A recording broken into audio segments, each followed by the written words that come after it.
you know, like they say, health is wealth. And to join us, do the discussion, Dr. Kalsum Adam. Doc, happy birthday to you. Happy birthday to you. Happy birthday, happy birthday, Dr. Adams. Happy birthday to you. Happy birthday, happy you, belated thank birthday, you, Doc. I thank mean, you. Next week we'll sing our own yeah, worship songs. Yeah. We got this. Thank you, I'm grateful. We are singing so that you invite us to the the party is very important. But happy birthday to you. Thank you. Always a pleasure to have you in studio. Thank you, same Wow. here. And even just before we start, I mean, I got a message from a friend, actually family, you know, who was very grateful for, you know, your public education, you know, public health education. Because according to him, you know, even though he hasn't been in the hospital in like 5 years, you know, he's learning. Oh yeah. Hello. Yeah. Some people are blessed like that. It doesn't It's matter. a gift. It doesn't matter. Well, you You're know, still supposed to do checkups, right? To be fair, he is the fitness freak, right? It doesn't matter. Yeah. Yeah. So I actually agree with you. But according At to least him, your blood pressure checks. yeah, it's very important. And all True. of that, True. very important. But you know, his point was that he's been learning a lot from you. So I think the message is going down well. Thank you, Wow. thank you. That's the whole. That's the essence whole of this. plan.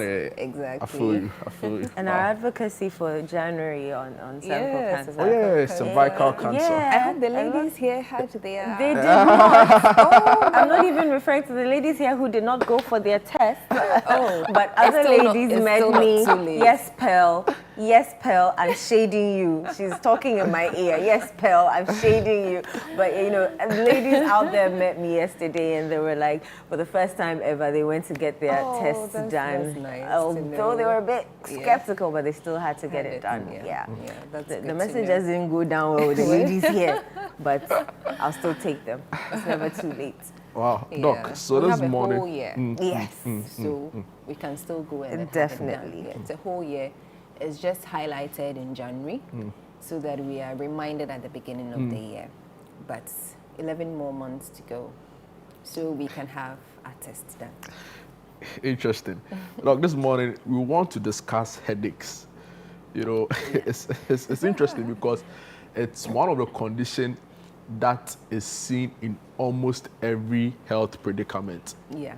Maybe I'm true. wrong. I don't know. No, you're right. Because, you're you know, right. for every symptom, you see a headache yeah, in there. there's some headache somewhere. And we understand there are different types. Yes. So let's layman, you know, point of view perspectives. When we What say headaches? headaches, you know, I'm experiencing a headache. Headache.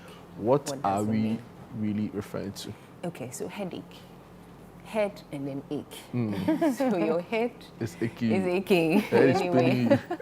So when you have pain within the head region, sometimes your neck, okay, and then the scalp, when you have pain in these regions, that has certain characteristics. Some of the characteristics may be, it has to do with the onset.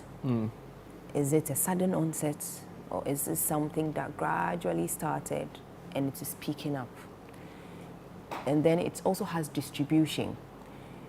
Is it localized to the temporal region on one side, which is unilateral, or is it affecting, or is generalized, affecting every part of the head? Okay, and then also this pain can actually be associated with certain signs and symptoms, like nausea, like sometimes it may be associated with certain stiffness of the neck and all of that. So when you have pain within the head and neck region, which we have just spoken about, with certain signs and symptoms, sometimes we would say you have headache. And this headache can either be primary or secondary. Primary in the sense that there is no underlying medical condition. And then secondary in the sense that there is an underlying medical condition that is predisposing you to getting this ache in the head. Okay, so basically this is what we want to highlight when you say you have headache. And the primary headaches usually can either be a cluster headache, where you have some headache depending on, sometimes it's unilateral, and it's affecting the eye region, and then it comes with some tearing, and it's severe. Or you have some headache that's we call tension headache. So it's like there's a band around your head, and that's region is hurting. Exactly. Or you have migraines. Migraines, depending on the frequency that happens within the month, you have some headache that can come with certain aura signs and symptoms, which can be visual, it can be motor, it can even be sensory. So sometimes you have some twitching or lights flickering. You see all of that before, or scotomas. You see all of that before the headache precedes or the headache follows. So all of these signs precedes before the headache. So when you have these are just a few that I have mentioned that are primary headaches. And usually they are associated with certain lifestyle choices. So maybe you have been stressed over the past few days. You have deprived yourself of sleep over the past few days. You've not slept appropriately. So your body is trying to tell you that you need to reset. So you have some headache associated with some stress levels. Or postural. You have been probably typing on your laptop for a very long time and kept a particular posture for a very long time, and that can be seen as some headache. Other things, lifestyle choices could be that you have taken a lot of alcohol.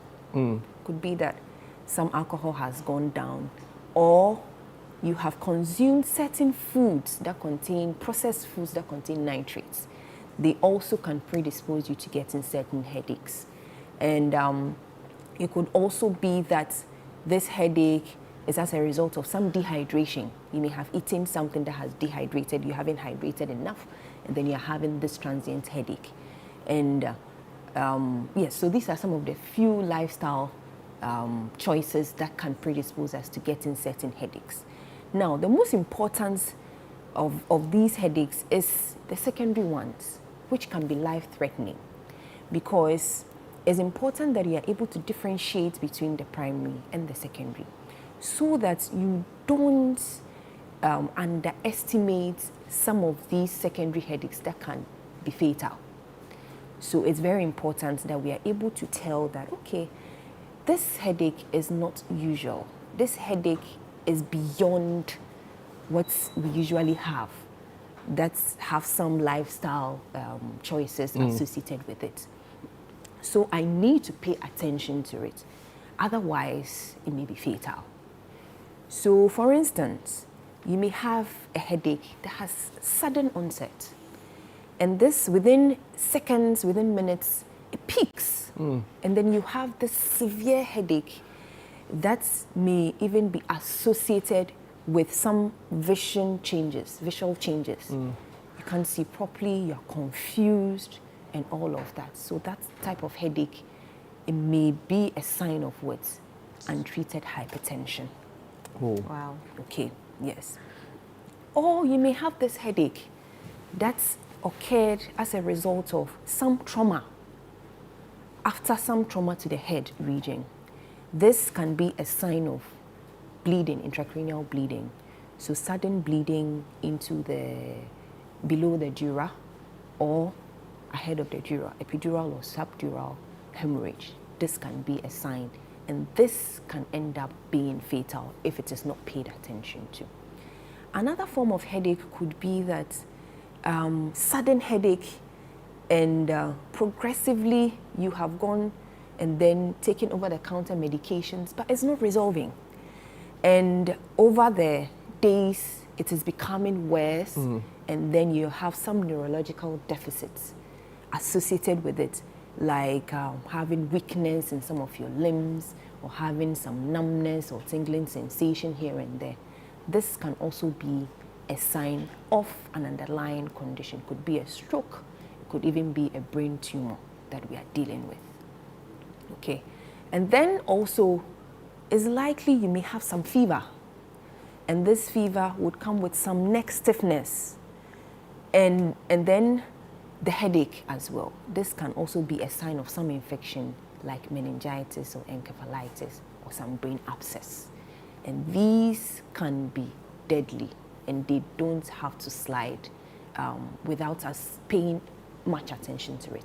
Or some people may just go to the pharmacy and then get some over-the-counter analgesics to take care of the headache. But no, we need to be able to tell some of these red flags and then quickly attend to them. Or there could be some headache where you have this jaw claudication and then there is tenderness. When you touch the scalp, it's painful. That could also be an indication of something we call temporal arteritis, where the temporal artery that supplies part of the scalp is inflamed or is narrowed, giving you that presentation. So as you can see, I can go on and on and on and on and talk a lot about headaches, especially the secondary headaches.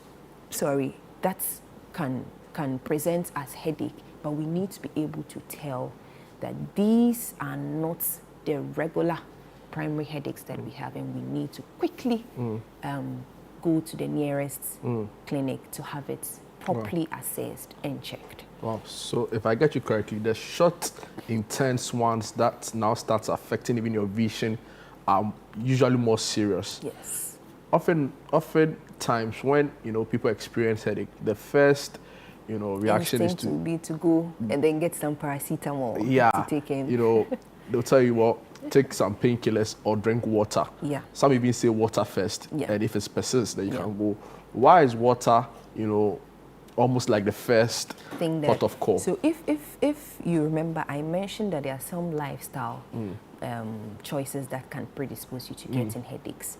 So one of them is dehydration. Okay. And even taking alcohol intake. Alcohol, we say sometimes a diuretic, in the sense that when you're taking alcohol, it forces you to lose a lot of water through urine. Okay, so you pee a lot. So when you pee a lot, it tends to cause dehydration, and this dehydration can predispose you to getting a certain form of headache. Okay. So the first thing you would want to do is that if anybody complains of a headache, you would want to think of the primary headaches that we mentioned. So you would want to go back to the lifestyle and try and correct some of these things. So the secondary headaches have an underlying condition. Underlying medical condition. That's is dire. Okay. It's likely that you can end up losing And they are your more life. fatal. They are more fatal. Sometimes, when you say you have a headache, my mom would tell you to go and poop. Is there any relation? It could be that she's thinking of some constipation. Maybe some people have constipated, and But why can't would you constipation cause a headache? Sometimes, if you are constipated, what is causing the constipation? Is it dehydration? It still brings us back to the dehydration. So if you are able to take in a lot of fluids to restabilize your hemostatic states within the body, the blood levels and all of that, it helps to take away the headache that you have at that moment. So the primary ones, as I have mentioned, they have some underlying conditions, lifestyle relations or risks associated with it, as opposed to the secondary ones that have known medical conditions associated with them.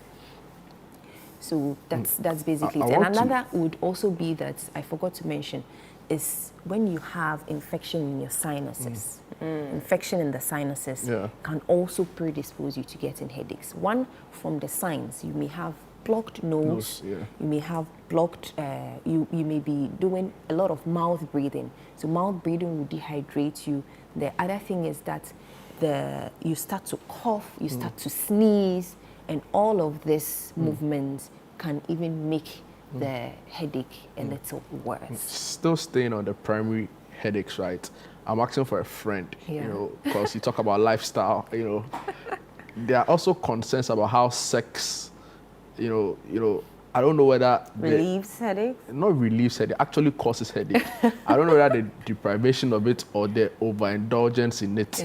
But I don't know if there is. Yeah. Maybe you could just elaborate on sex, the relationship between sex and headaches. Getting headaches.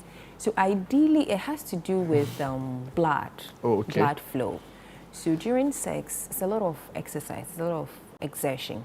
So some physical, another risk factor that I didn't mention is exertion, physical Okay. exertions. So any physical exertion that draws away some blood from the brain. So it's not even only can sex. also, yes, can also predispose you to certain forms of headache. But these headaches are transient. Okay. They don't last for long. They are transient, and after a short period, you should be able to have normalized, and the headache is gone. So with too time. much sex. I wanted to get it in plain terms, right? I get it, but for the benefit of our viewers and the friend who asked me to put out this question to you, I want to get clear. Yeah. So too much indulgence in sex, So physical activity. Yeah. I wouldn't want to. of which put sex is included. Yes. So physical exertions, at levels where you are not optimized. So if you are going to have any physical exertion, make sure that you have hydrated enough. Okay. Make sure that you've eaten enough. Okay. And all of that, so that the body doesn't become deficient to the extent that you may end up with a headache. So that's basically what it is. Because you can't say that, I mean, people having sex. Is what is causing Yes, the, so it has to do with your state before you indulge in the sex or Exactly. any other physical, Any other physical exertion.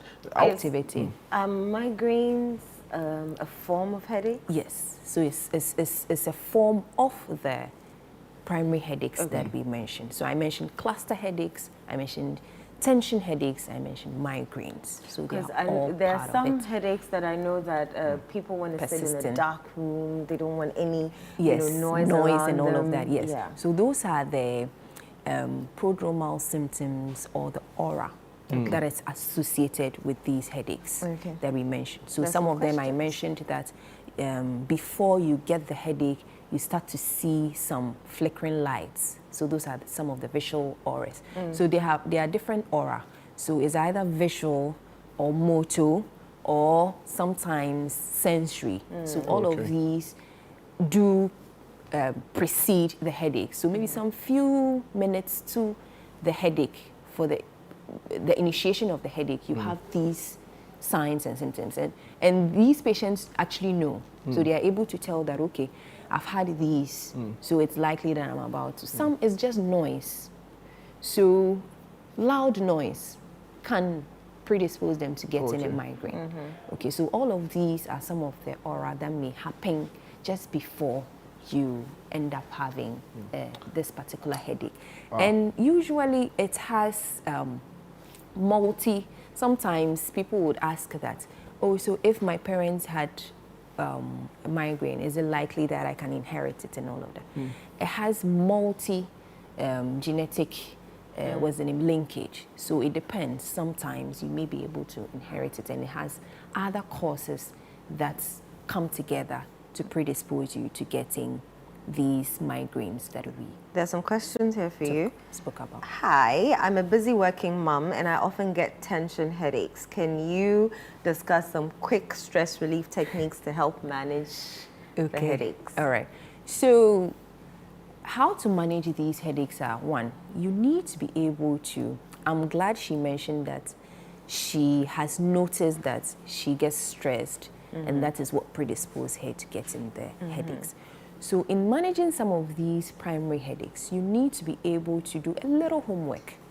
You should be able to associate some of the activities that when you indulge in, it predisposes you to the headaches. Okay. So if you are able to note or pen these, so you should get a headache log where you write them down. Headache log? Yes, where you write them down.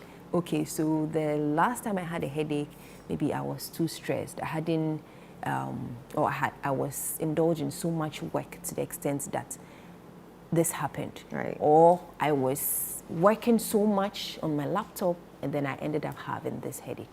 Or I didn't eat properly, or I took a lot of alcohol. So you need to be able to log all of these down. Once you log these down, then the healthcare professional can help you to avoid some of these lifestyle choices so that these headaches are reduced to a very minimal level.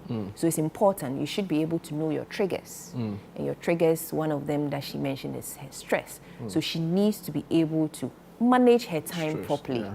Manage her time to the extent that she doesn't get stressed or get overwhelmed with work. Once you do that, and make sure you're eating well, balanced diets, and you're hydrating as much as possible, and also you do your physical activity or you exercise. All of these would help to keep your body in a balanced state, and then you tend to avoid some of these headaches that may come with some of these lifestyle choices. I wanted to ask you about concussions, right? Because for sports, fanatics, it's a major thing they deal with. Maybe one time they have this head injury, and now there's persistent pain over time. Yeah. What's the relationship, and how do you manage a situation like that? Okay, so concussion basically is trauma. Okay. Trauma to the brain. So trauma to the brain to the extent that there is no, so when we say, let me use maybe a soft tissue, let's say your skin here, or just this part of my body. If I get a blunt injury to this part of my body, and then let's say we wait for about 10 minutes, and there is no break in the epithelium, or there's no break in the outer covering, but then I notice that I have seen some reddening or there is bleeding within the tissues, just that because the outer epithelium is not broken, I don't see that injury. So the injury that is causing inflammation and bleeding within without any break in the outer covering is what we call concussions. Okay. So concussions can happen anywhere, in your muscles, it can happen any part of your body. So if it's happening within the brain, then it's called brain concussion. Okay. So it's one of the trauma causes of headaches, and that can be assessed. Once it is assessed, and then we know that yes, you have concussion, certain lifestyle modification is meted out to you, and then you are treated accordingly. But yes, trauma, not only concussion, sometimes even traumatic brain injury can cause headaches. Sometimes even that impact can lead to Like you a severing, whiplash yes, back to the head region. Exactly. Can end up severing a blood vessel, Okay. and then you end up bleeding into the brain, and then that can also give you headache. And those ones, you see, you can end up having just sudden, the history would be trauma, and after that, sudden headache. Because sudden headache in the sense that now the blood is oozing out, and it is causing constriction in the brain. So then that is what is predisposing you to getting that particular headache. Okay. And it has to be timely, and it has to be diagnosed early so that it is stopped. Yeah. The questions that we have to go, but two quick questions. Okay. I've been having persistent headaches for over 3 years. Sometimes it becomes very severe. I've taken so many medications, but it is not going. It all started with tickling around my head. Please, I'm suffering. Any help from doctor? And the last one, I've been experiencing persistent headaches lately, and I'm worried it might be related to my sleep. Can you talk about the link between sleep and headaches? Okay. So sleep and headaches, yes, I mentioned that is one of the lifestyle choices. You notice that if you deprive yourself of sleep for a very long time, the body gets tired. Right. And then once the body gets tired, you tend to have these neurological changes, and then the body is trying to warn you that you need to get me rested. And that is why you end up getting the headaches that you do. To avert that, then you need to make sure that you manage your time properly so that you can have enough and adequate sleep. At least for an adult or a child, we say about 8 hours. If it's an adult, we can't manage 8 hours. So sometimes we do less. We can do at least 5 hours. Okay, so at least you should do some 5 hours of sleep, and then and then eat properly and hydrate as much as possible. And I'm sure you should be able to abort these headaches. But if it does persist for a very long time, then I advise that you see your neurologist for proper assessments, and then you can be diagnosed properly for further management. Then the second question about 3 years persistent, I would want to know, I mean, the information she has given is quite scanty. So she may have to come for some neurological assessments, and then she would be advised accordingly. Wow. So see a neurologist. Thank you so much for your time, Doc. There's so many other questions you want to, I feel like we've not even dealt at 10% No, not at of, all. of We it. just scratched the surface. So definitely get some time to continue it. Yeah, So definitely. grateful for your insights as always.